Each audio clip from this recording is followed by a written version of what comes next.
Let's stitch our first hand embroidery project together.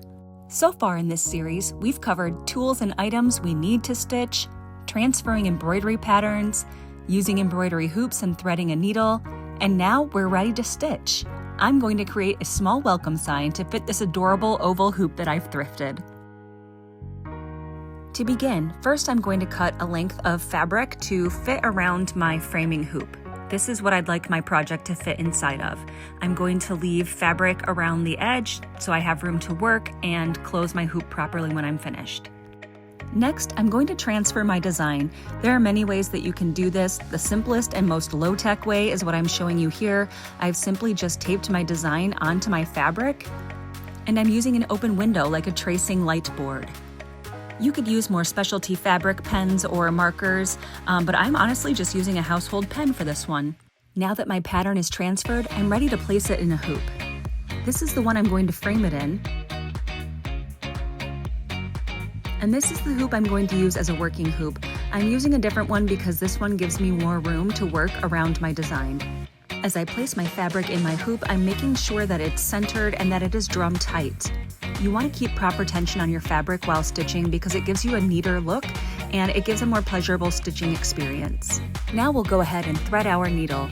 We want to pull 2 lengths. You can measure from pinched fingers to elbow if that's helpful. Too much thread and you risk tangling while you stitch. Too little and stitching becomes a pain as you have to tie off and restart more often.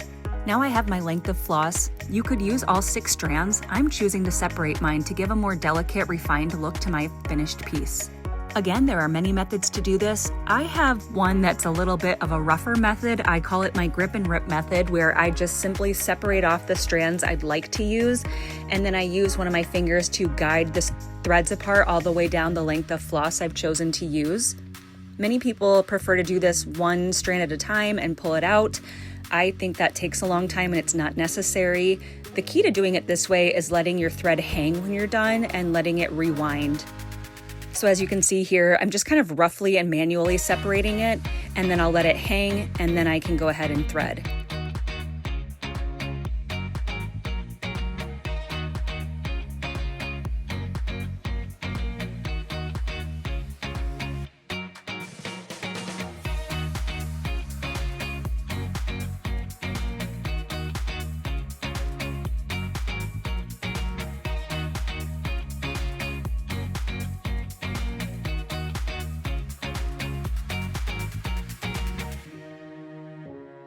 Now we'll go ahead and grab our needles.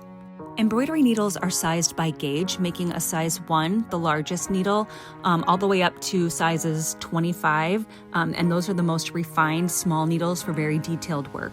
You know you've chosen the correct size if A, you can thread it properly, and B, when you guide it through your fabric, it's supposed to leave enough room for the thread to follow it without your thread getting raveled or really having to pull.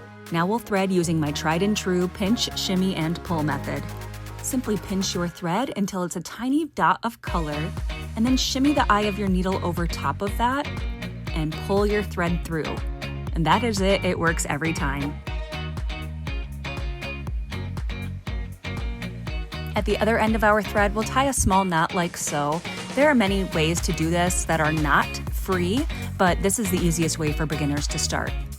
Just make sure you go ahead and snip that little tail so it does not get in your way. And now we're ready to stitch. For this piece, I'm going to use a very beginner-friendly back stitch. For hand embroidery, we always start in the back of our fabric. So to begin my back stitch, I am going to come up from behind my fabric. I like to gently drag my needle to find my starting point. I'm going to make 1 stitch length forward. And we'll go right back down. When you're doing lettering, I always recommend using a little bit of a shorter stitch length to deal with curves. It makes it a little bit easier. Now I'm going to come up again 1 stitch length ahead and stitch backwards to meet the previous stitch in that same hole. That will give our stitch a very seamless look.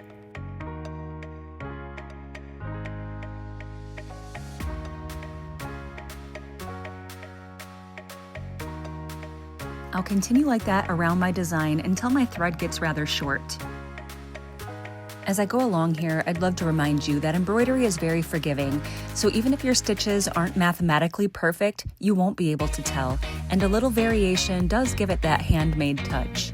When doing lettering especially, I like to stitch in the direction that I'd normally write it in. That way it looks like more natural.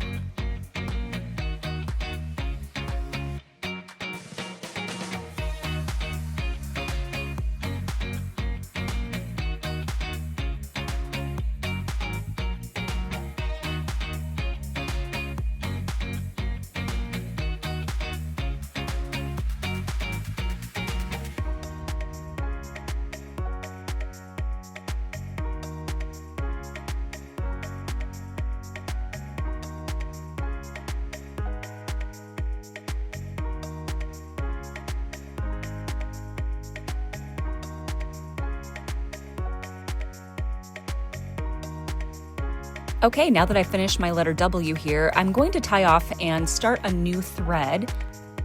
To tie off, you're simply just going to slip your needle up underneath one of those last stitches to form a loop, and then run your thread right through that loop.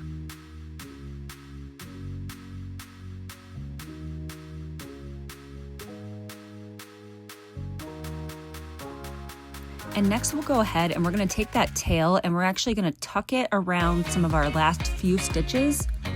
We do this both for added security and also for tidiness, and you may think you'd want a short tail, but a longer one is actually more secure and also stays neater looking and doesn't fray.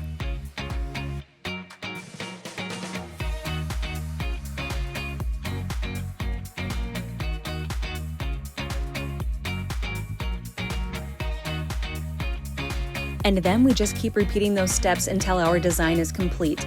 We'll keep it simple with this one and continue with a back stitch. And just like that, you've finished stitching your first embroidery piece. Once we take it out of the hoop, here's what it looks like from the back. Nice and neat. And now we're ready to prepare it for display. Join me in the next one to learn how to finish your embroidery hoop the classic way. Thanks for watching. Happy stitching.